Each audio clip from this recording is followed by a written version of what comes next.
Good morning, guys. We are picking up with chapter 22. So we've just read a little bit more about Red and who lives in Red's tree, or the tree Red. And we found out that Red is getting a little bit nervous about what might happen to him or her. So here we go. We're picking up with chapter 22. Oh, and Red is starting to think about how they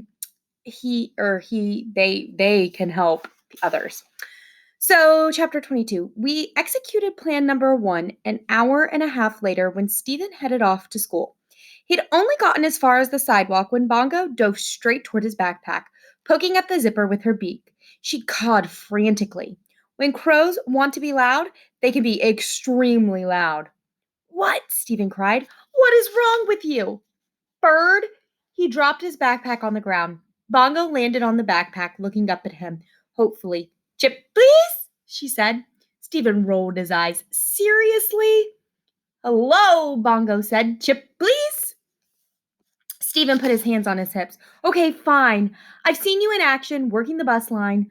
Bongo hopped to the ground as Stephen unzipped his backpack. You rock, she said politely. Stephen pulled out his lunch bag and opened it. Let's see.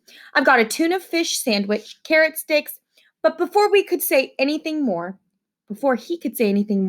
Bongo plunged into the backpack, grabbed a sheet of paper, and flew skyward. Hey, that's my English homework, Stephen cried. Come back here, you thief!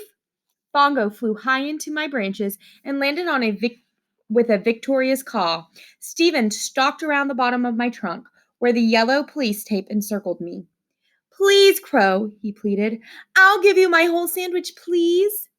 Bongo perched on the paper, freeing her beak. No way, she replied. A few more minutes of grumbling, and Stephen gave up. Great, he muttered as he grabbed his backpack. Miss Kellerman is never going to believe me when I tell her a crow ate my homework. Chapter 23. When Samara exited her house, it was time for the rest of our plan. She paused as she always did to say hello, and Bongo, as she always did, said hello back. But this time, Bongo surprised Samara by landing on her shoulder and presenting her with a mangled piece of paper. Samara took it from Bongo. This has Stephen's name on it. Why on earth do you have it? No way, Bongo said, by way of an answer. Well, I'll be sure he gets it, Samara said. Bongo gave a little caw and headed back to me. Perfect. A simple plan, beautifully executed. Samara would give the homework to Stephen. They'd strike up a conversation about the crazy crow and the big oak tree. They'd laugh, they'd share, they'd realize they have a lot in common. Voila! Friendship. It was a great plan. Except for the part that came just seconds later.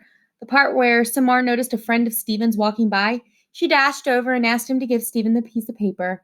And that was that. Meddling isn't as easy as I thought it would be, I confessed to Bongo. Hey, I did my part. You were wonderful, I said. Well, we'll have to try again. We don't have a lot of time. Red, Bongo said with a sigh. Please don't remind me. All right, guys, chapter 24. That afternoon, we tried plan number 2. This isn't going to work, Red, Bongo said, strutting back and forth on the lawn. Pessimist, I said. Optimist, she replied. Secretly, I had my doubts, though our second plan required help from one of the babies.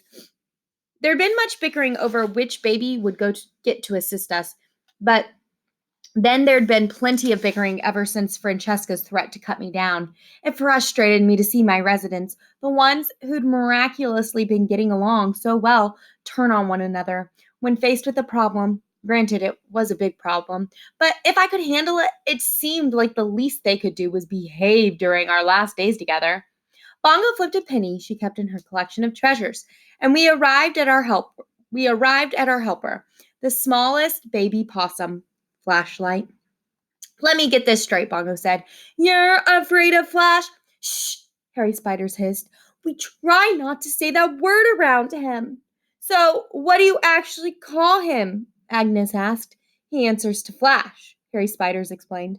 Well, Flash, said Bongo, you understand the drill, right? You pretend to be dead. You guys are good at that, right? Flash nodded excitedly. Possums are the best dead pretenders in the world. So you play dead. Samara and Stephen see you as they're coming home from school. We're hoping they come at about the same time today. I interrupted. And they freak out, Bongo continued. See the cute little maybe dead baby. Talk about what to do. Are you certain this is safe? Asked Harry Spiders. I'm feeling a little faint just thinking about it. Well, we'll all be watching, and Stephen and Samara are smart kids. I assured her. They'll know not to touch a sick animal. So they go get their parents, call a wildlife rescue place or maybe a vet. And while they're busy, Bongo continued, little flashlight, Flash runs back to his den. Samara and Stephen come back out, have a good laugh about the vanishing possum. Maybe the parents even get to talking. I really think you would do a better job, Big U complained. She's a boring actor. Or you, or you. This has been officially decided, Bongo said firmly. We flipped the penny, remember? Just saying, Big U muttered. Down the street, the school dismissal bell rang. Places, everyone, Bongo urged. This is totally going to work, I said. This is totally going to fail, Bongo said at the very same instant. All right, guys, so for today, we know that we're in day 3. It is Wednesday, so going into our page, please know that the last section of the choice board is here. If you signed up for a Zoom today, I'll be sending you that link today.